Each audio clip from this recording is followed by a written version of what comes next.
Asking me what the highlights were, I think, as ever, Colin Lawrence gives a wonderful speech. I think he's very thoughtful, and based on his experience of having had 200 risk professionals work for him throughout the financial crisis, going through all the bank books, I think his focus on business model analysis and on getting behind the numbers and not getting drowned in the science is vitally important. There's a lot of very clever ideas going around. I think there's a number of them which are probably too utopian, and one has to remember the limits of the human brain to comprehend very complex things. Colin gets behind that and says what actually counts. So for me, he was the highlight of the day. And the panel you're on yourself, how do you find the difference between the approaches given by Mike McDonough and the approach given by Phil Halpern?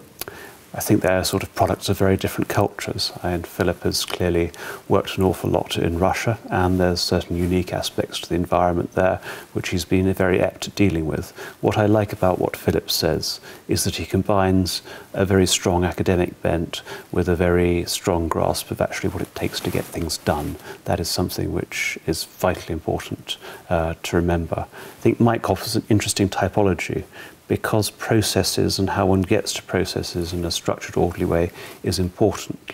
If you're not logical, then the processes are not likely to work that well. I think Mike gave us some helpful thoughts on how to structure our thinking and our changes which we need to make to get to where we'd all like to be as risk professionals. Well, let me talk about PRISM. PRISM is what we've done in Ireland in the wake of the financial crisis. It's our new risk framework and our new risk system to allow the Central Bank of Ireland to assess all its firms in an even-handed, robust and fair fashion. We know that there were global mistakes made in regulation. In Ireland, I think we've reflected very heavily on the mistakes which have been made.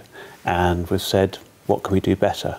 And I hope in PRISM we've built a system which can be exported to other countries, a system which is simple, can be easily understood, but yet provides a process and a structure to help supervisors understand their banks, their investment firms and their insurers in a way which they can get on with dealing with the risks they need to deal with, while not dealing with the risks which they don't need to worry about. I think every time one of your academics has a good idea, you need to go out and talk to somebody at an operational level, not necessarily at a CRO level, but at an operational level in the bank, and see if they can understand what is being talked about. If one gets to very complex ontologies, which make very good sense in an academic environment, but which nobody in a bank or an insurance firm can understand, you won't have succeeded. I think by helping simple ontologies which can actually be used in a practical setting where you have standardization where it's helpful to have it, but not as an end in itself, then you will be delivering something valuable.